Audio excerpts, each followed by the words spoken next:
Ta'lim. Najot faqat ta'limda. So'nggi yillarda davlatimiz rahbari tomonidan mana shu chaqiruvlar ko'p bora aytilyapti va bu bejizga emas. Butun dunyoda u so'zni ayta oladigan darajaga chiqish uchun har qanday davlat faqatgina ta'lim yo'lidan borish kerak. Shuning uchun ham Yangi O'zbekiston 3-Renessans poydevori ekspozitsiyasida ta'limga alohida e'tibor qaratiladi. Bu qismda asosan 2017-yildan boshlab nomi Yangi O'zbekiston bo'lgani uchun 2017-yildan boshlanyapti. Shunga alohida e'tibor qaratish kerak. Ko'pchilikda shunday fikr tug'ilyaptiki, buni alohida aytish kerak. Undan oldingi mustaqillikdan to 2017-16-yilgacha bo'lgan davrchi. Bu davr ham bor. Boshqa ekspozitsiyada bor bu.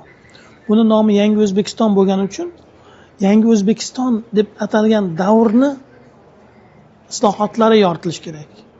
Mana shu qismida oliy ta'lim, fan va innovatsiya yo'nalishida qanday natijaga erishildi, nima islohotlar bo'ldi degan savolga ham javob olishimiz mumkin. So'nggi yillarda O'zbekistonda maktabgacha ta'lim tashkilotlari, maktablar va universitetlar soni sezilarli darajada oshdi. Shunga yarasha qamrov ham yaxshigina kengaydi. Albatta bu ijobiy natijani ham qayd etish kerak. Oliy ta'lim muassasalarining soni o'zi qanchaydi degan savolga. Birdan o'sha joyda raqamlar o'sish suratida ko'rinib turadi. 2017-yildagi oliy ta'lim muassasalarining soni bilan 2025-yildagisini solishtiriladi.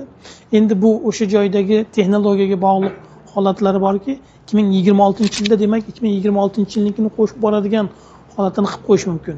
2027da yana qo'shilib boradi.